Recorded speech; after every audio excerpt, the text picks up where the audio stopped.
We've trekked in from the northeast and made rest at a cascade of outcrops on the western side of Mammon's Gulch.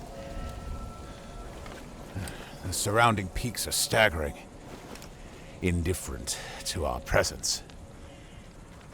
Preston is boisterous.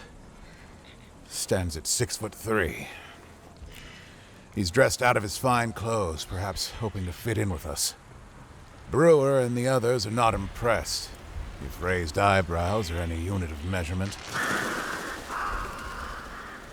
Clearly, he's a novice, but it's worth noting that Preston can be quite endearing.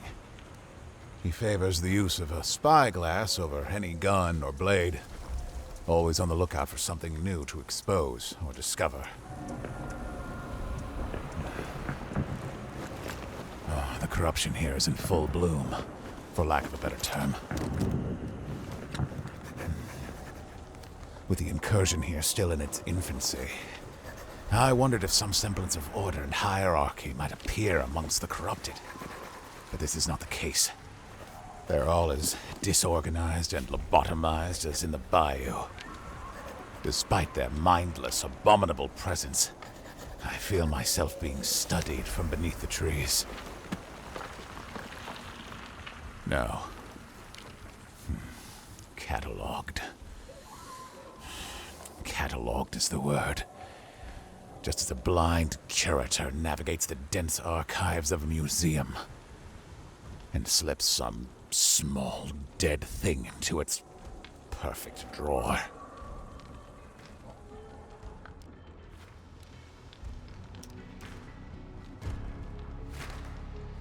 Colorado Investigation Log.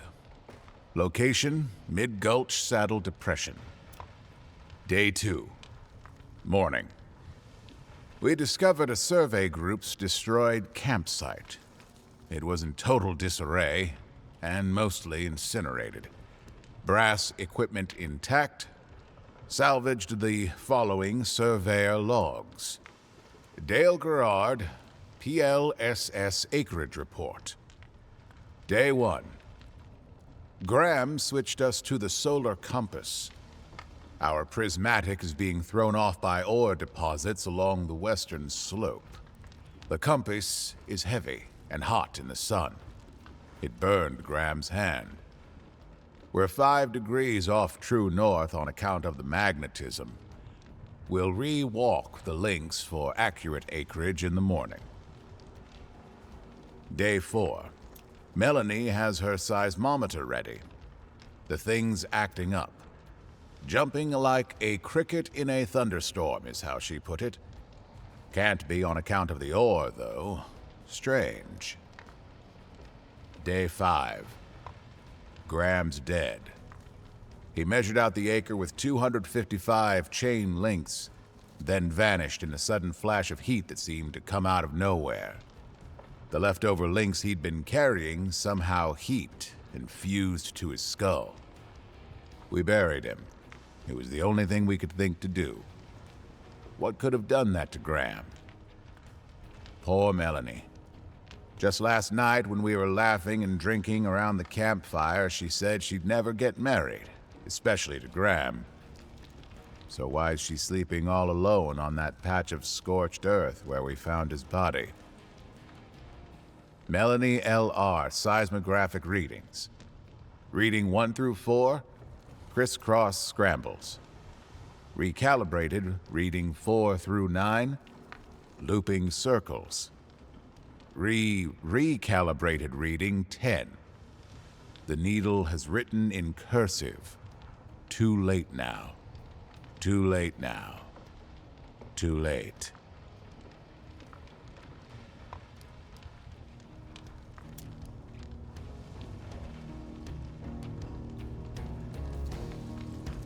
Mammon's Gulch Field Report. Single loose sheet. 8.5 by 11 inches. Preliminary report. Wyatt Preston adores the sound of his own drawling voice. He'd talk the ears off a barn door, but barn door gave half a shit to listen. He certainly adores his home in the peaks. He leaves gold coins on tree stumps, out of either superstition or respect. The expedition to Colorado demonstrated Mr. Preston's resources beyond all else. Fine china on the train, cigars from some country I can't pronounce proper. He had a massive leech in a gold cage as a pet. I wanted to ask how he managed that. There was a caged meathead in one of the cars. It seemed rude somehow, the same way it's rude to ask a magician his secrets. The researcher called Harold Black joined us as well. Preston wouldn't leave until I tracked him down. I trust Harold's word, despite his indifference to justice and order. He confided to me that Mr. Preston is doggedly pursuing ways to end the corruption. There's fresh hope in all this rot, supposedly. Preston says he wants to outfit us like a proper army, cleanse this land proper. He says that when the threat passes, he'll show us the oil fields he's so proud of. It was only after we arrived at our destination that something became clear. High and mighty are the words we've swapped, pretending we dispelled the plague of New Orleans. Truth is that we just shoved it down one gutter, only for its head to pop out another. And with it has come leftover filth we failed to purge in the bayou, clinging to its heels. Demented hunters are here too. This morning, a little group of them sent up hellfire that brushed the sky. I just hope that Preston understands what he's dealing with out here. Understands how easily it could all fall to pieces. Phoebe Brewer.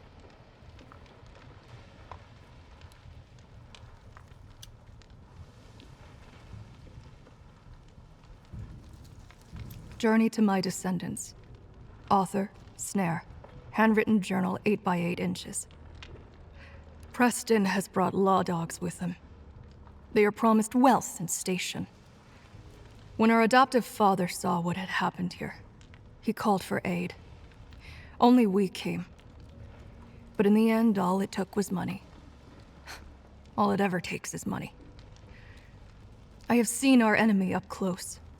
I have seen the scars across Marshal Brewer's cheek in the center of my sights. She and her troop were wise to cover their tracks, but they did so with the skill of a child hiding from a bear, leaving a trail of grunts anywhere they went. Their killing is sloppy and savage. Buckshot reminds me to tread careful. I can spit on their skills all I like, but it is their confidence we must track. The law dogs do not need to be smart. They could kill us with a storm of bullets without a second thought. There are many kinds of storms here now. Come evening, there was thunder, yet the sky remained clear. Dust in a strange glow rose over the low eastern range across the way. Hell came upon us in an instant, when the source of the ruckus finally came into view. A herd of horses galloping, on fire. Flames flickered from their sunset hides, licked their heels. Their manes sparked in a way only death could see as pretty. We cannot outrun this nightmarish corruption, or the things it brings with it, along with the presence of the law dogs. What option does that leave us?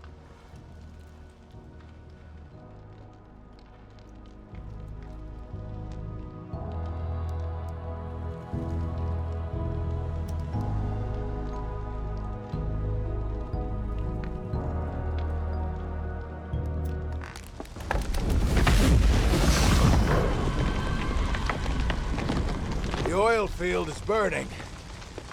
It was set ablaze just as we came upon it.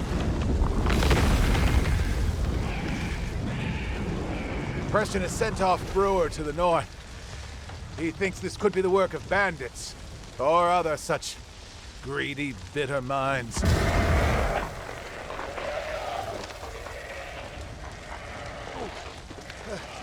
A dozen immolators have swarmed the oil field. The heat is too intense to see clearly, but they are in a circle. What is that there?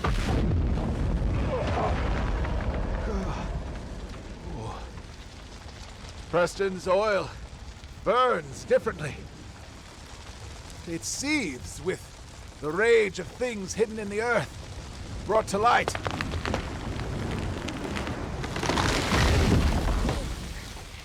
Oh, this heat.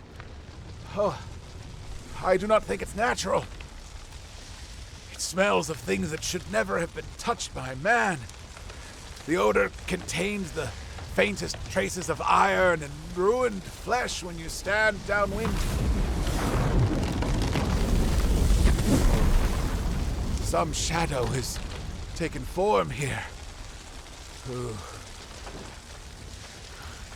I will abandon Preston and investigate it alone. Let Brewer look after him.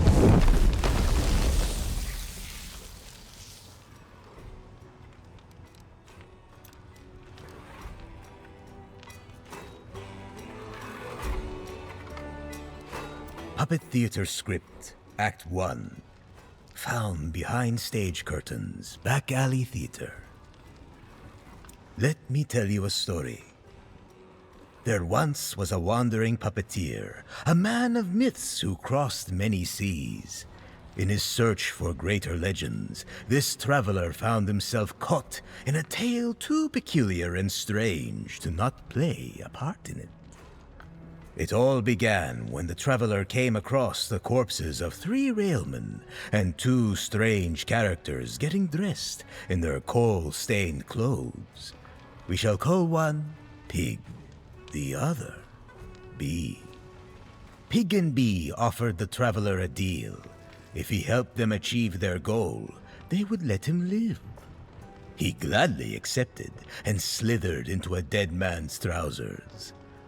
He stained his eyes with soot and took on the speech of someone who tends the steam boiler on a locomotive.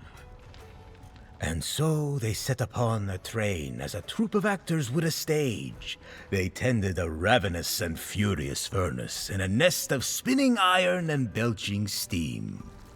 As the time passed, he discovered more and more about Bee and Pig. He learned that they were outcasts from a cult of delirium and murder. Worse still, they had been forsaken by the very thing they worshipped. The train ventured over the type of barren lands where death itself forgets its name. They came upon the promised land, Colorado. There, a sickness had brought nightmares of the dead to life. Their faith had been rewarded after all. They'd been given a second chance.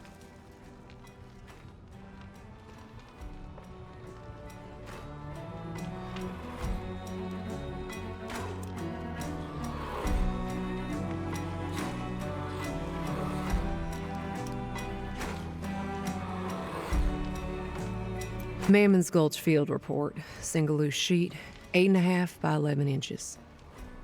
Warning, these local trappers know how to spring sharp iron around your waist. They know these slopes like we know a swamp. After the oil field was set ablaze, Preston sent us with powder barrels to the northeast trestle bridge, wanting it blown up to cut off access to anyone who might want to come for what's his. We went through Miner's Folly. A sad assortment of dilapidated buildings are all cinders and smoke, freshly burnt. Demented folks had themselves a bonfire, most probably. Before we could make our way through, we were stopped by a pair of angry trappers. We drew iron on each other. Then I realized that the mountain man, Thomas Bridge, was with them. They saw that he knew me, seemed surprised we didn't want each other dead. It was enough to make them lower their rifles. In the end, we came to a bit of an agreement. We'll stay out of these trappers' more treasure territory if they help us in the fight against the corruption of this land. We went our separate ways, but I couldn't help but look over my shoulder on the way out. I didn't trust the female trapper. Could practically feel the sear of her death wish glare on my back. Once that was taken care of, we had the business of the tracks to finish out, Preston's orders. The explosion was quaint, but enough to send the rails crashing down. Between the oil field and the town, Mammon's Gulch is falling. Can't quite say yet whether it's into our hands or into the fire's, but one thing is for certain. Preston's money doesn't impress death. Not even a little bit. Phoebe Brewer.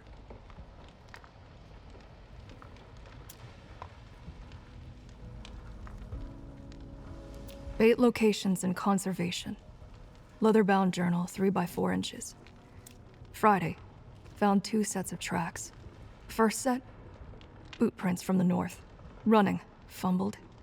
Crawled over the dam into the beaver lodge. Sense of fear, piss, oil used for rock splitters. Second set, came north, veered south. Lumbering steps, still hot, burned everything they touched. Sense of tar, iron, overcooked meat. Saturday, we followed both sets of tracks back to Greystone Pit. Found another hunter ripped in half. Lower half was smeared over a granite wall, then left in a kneeling position on the ground. Upper half was shoved into a ceiling crack above the rest. The smell is different. Heavy with sage. Must be the work of a different creature entirely. Found a note and payment in a pack nearby. I'm sorry to send you to the pit with so little information. Our superstitions and rituals have become too dangerous. I don't know what Boss has done. He won't talk about it. I hope these cases of ammunition are enough to fix the current predicament. The sage bundles are for burning. May they keep you safe. Stalk quiet and brave down there. Signed, Delacroix. We circled up to the top of the pit. Found some hunter tending to a mountain bluebird. It was burned, sopped in oil, with just one wing left. He sketched it, then crushed its skull clean. We approached him, offered the note. Delacroix is a foundry man. He seemed half honorable, at least. We told this hunter, Harold, that we've heard screams coming from Kingfisher Foundry for ages. It's haunted. Cursed. We won't go near it. Harold sprung right for it. He's an animal hungry enough to lose a leg for a scrap of meat.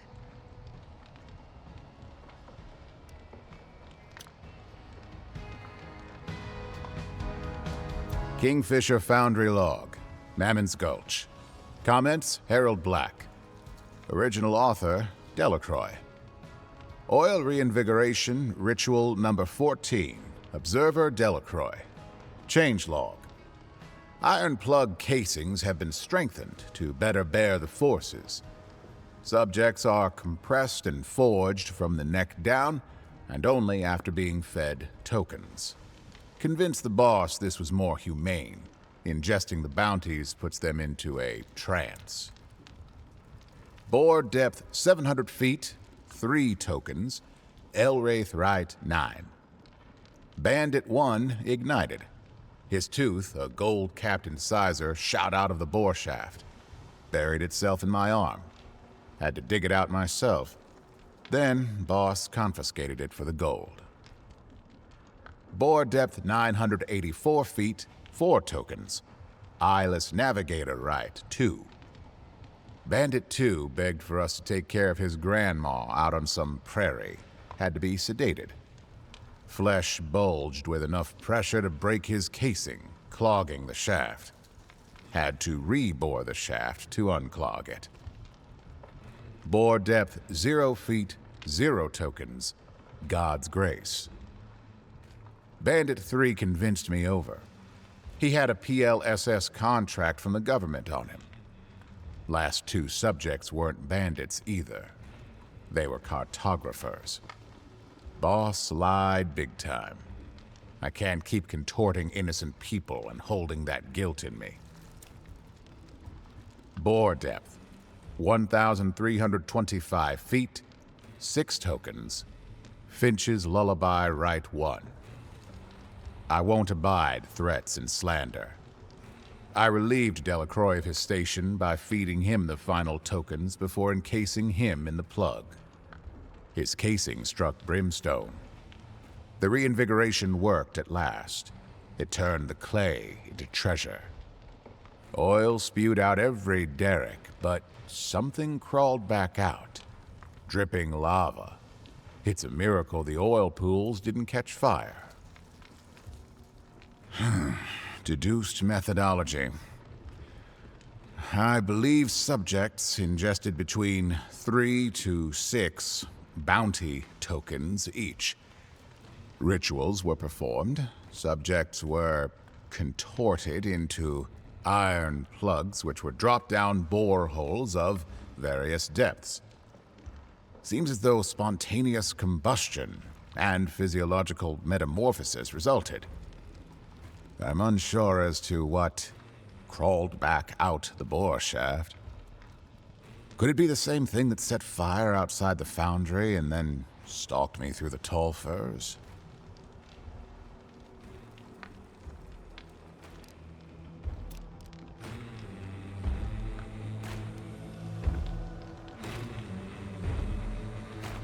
Puppet Theater Script, Act 2, found behind stage curtains, back alley theater. Bee and pig reveled in this devastated land. Cold machines ripped precious ores from the soil. Pipes sprayed black earth into the air. The mountains watched over the trenches and scars of the Great Gulch, with no interest in those who suffered within it. The pair were well versed in executing monsters. Their carnage was strange, for they worshipped the master of these many diseased puppets. Pigs squealed in the oil fires. Bee prayed to hives. With their senses sharp, they traced the hand of their puppet master to Grisly Lodge. Sickness and evil gusted from its chimney like it was an ancient wound, a place of miraculous birth. Inside were the lower halves of men kneeling in a circle, killed by some unknown monstrosity. Bundles of sage at their waists, and bee and pig burned them to cleanse the air. In the cellar was a pit dressed for rituals. Barrels had been hoarded, mounded, and blessed. There was a stench of tokens. Bee and pig fell to their knees, and the traveler traced every symbol of salvation he knew.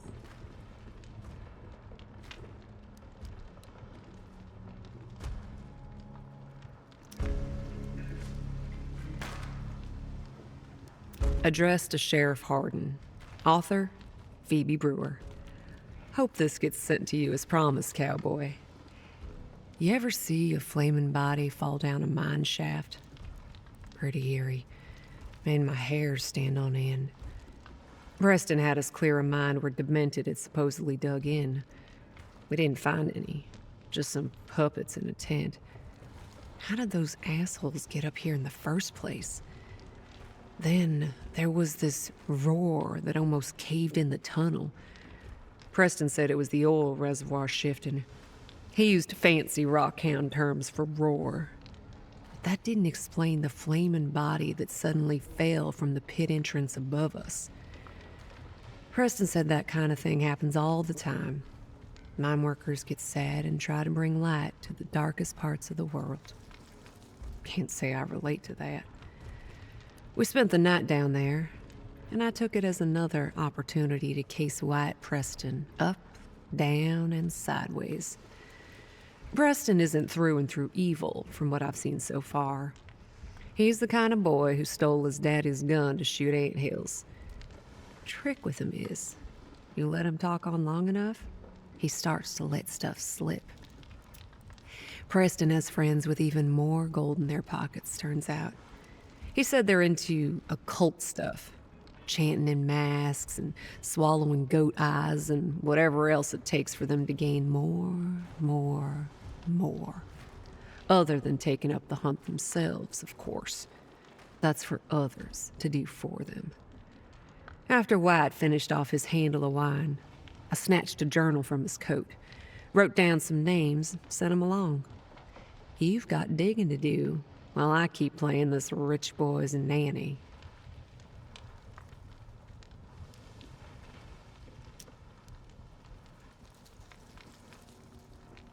Puppet Theater Script, Act 3, found behind stage curtains, back alley theater.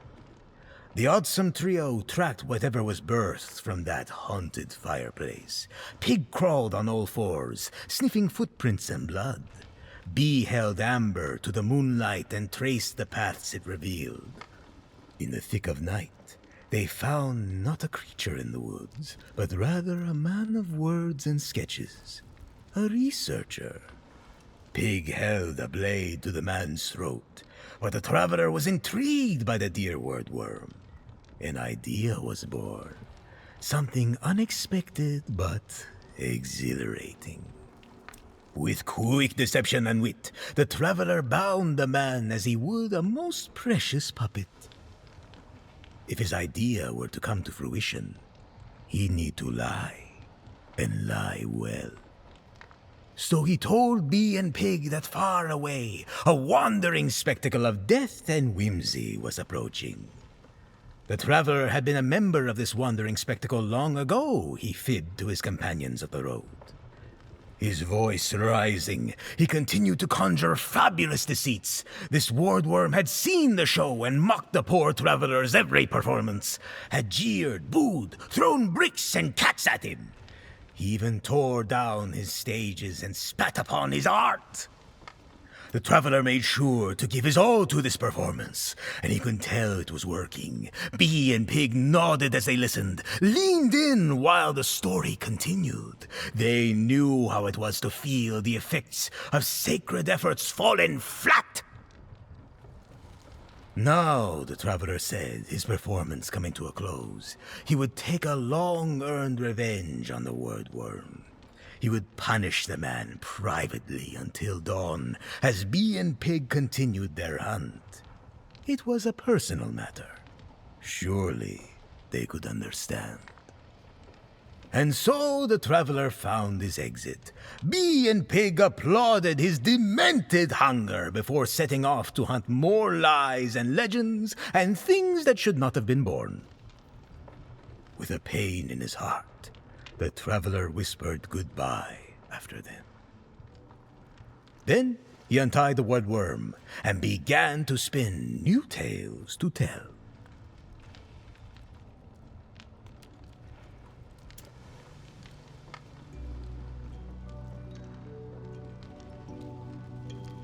Sketchbook number 45, Colorado.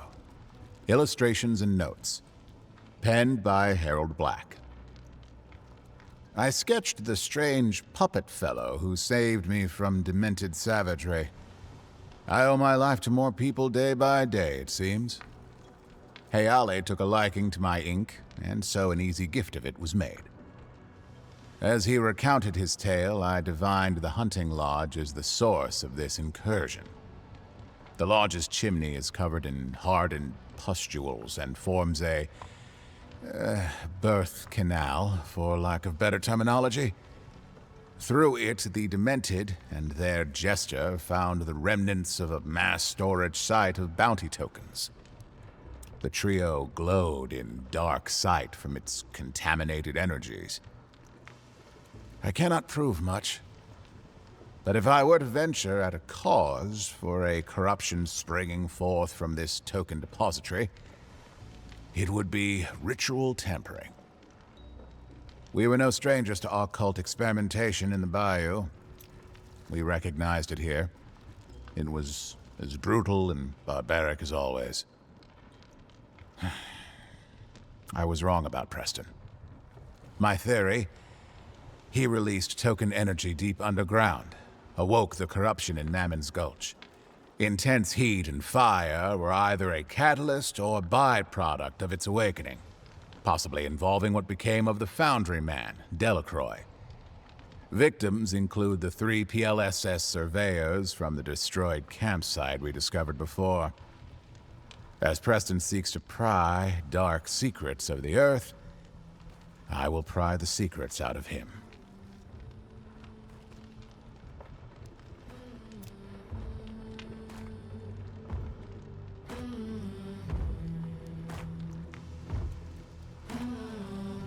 Journey to My Descendants. Author, Snare. Handwritten journal, 8 by 8 inches. We watched from afar as Harold laid a single bear trap in front of a finely carved chair. It was not hidden well, but the animal it would catch was not crafty enough to notice. Tea boiled over the fire, and he shot a flare into the dark. Preston came up the slope and took the nicest seat for himself. Iron snapped to his leg. His screams called Brewer over right away. I clung close to the shadows with buckshot as we listened. Harold wove together a tale of people stuffed with bounties and dropped into oil. He gave locations of demented rituals and summoning sites. While he was speaking, I watched Preston. He had the look of a lapdog who had wandered off into the woods. We stepped up to the campfire and sidled up to Harold. The scars in Brewer's face met the scars in mine. She would stay calm in our territory, according to our agreement. Buckshot told them that some tracks we found were filled with fire. Others led to severed bodies and witchcraft madness. Terror not seen in Louisiana was here, and it grew from Preston's properties. Brewer did not pause long. She took her gun off Harold and set it to Preston. The man did not beg for his life. That is the confidence money gives you. Preston threatened to end the bounty system. Hunters follow gold above all else, he said. Corruption could spark again in the bayou, spread from Colorado, and we would fail. He proposed a trade. Information for his life. Locations of more bounty token graveyards. Industry barons obsessed with the sculptor. New inoculations. Magics deeper than Darksight. Old eyes awakening in forgotten parts of the world. The deal was made. It would be our gulch. He would leave Colorado and we would take his fortunes and cleanse his mess. We would take his gold and build with it a trap for all who might come after, telling us how to live and how we would be allowed to die.